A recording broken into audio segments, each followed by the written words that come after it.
Hi, I'm Corey and I'm here to tell you what to eat every day for maximum health and consistent energy. So first, let's check out the Les Mills food pyramid. As you can see, on the bottom row, we have carbohydrates. So carbohydrates are broken down into glucose in the body and they provide us with energy.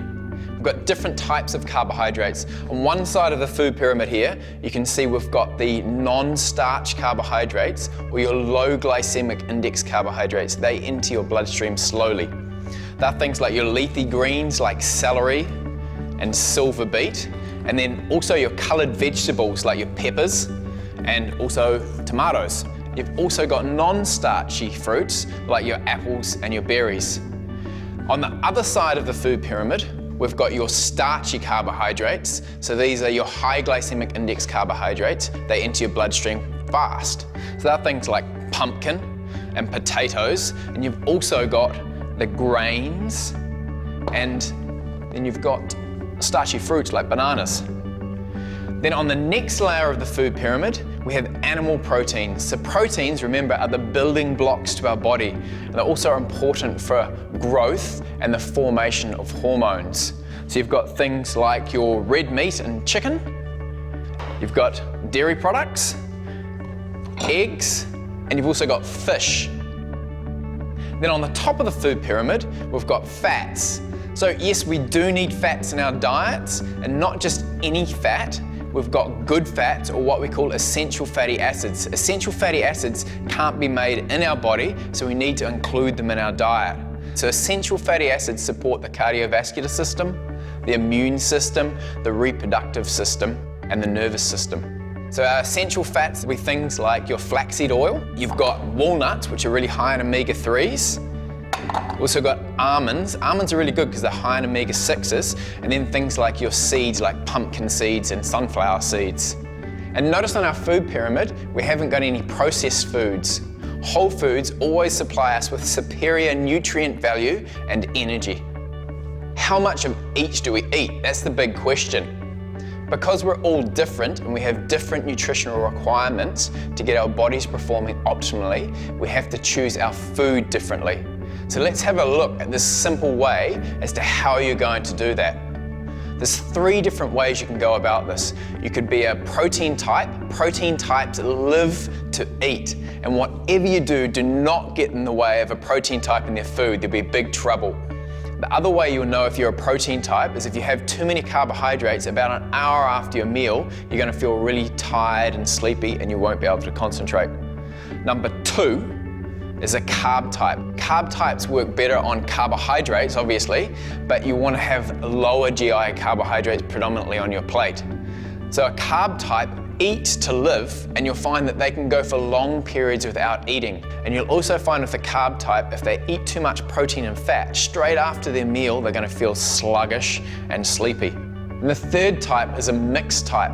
Mixed type are the hardest to feed because you're a combination of protein type and a carb type. So most of you are going to work best starting as a mixed type and then adjusting your protein and carb intake to fit your nutritional requirements. So how can we tell if your serving sizes are correct? Let's use a really simple method called the hand eyeball method. So first of all, let's talk about portion sizes. So a portion of protein is going to be 1 palm of protein. And that's your palm, it's the size and the thickness of the palm. A portion of starchy carbohydrates is going to be 1 fist, and a portion of non-starchy carbohydrates is going to be 2 handfuls. So let's go back to our 3 types. First of all, protein type. If you're a protein type, you're going to have 1.5 portions of protein. So that means 1.5 palms, it'll end up looking like a whole hand.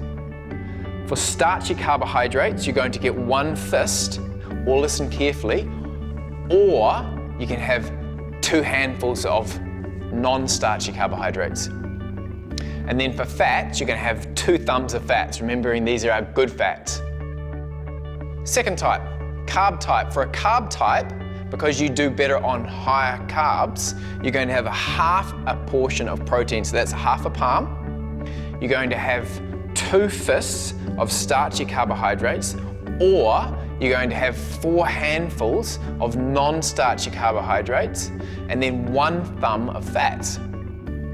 For a mixed type, the hardest to feed, you're going to have 1 palm of protein, 1.5 fists of starchy carbohydrates, or 3 handfuls of non-starchy carbohydrates and then 1 thumb of fat. So how many meals do you eat a day?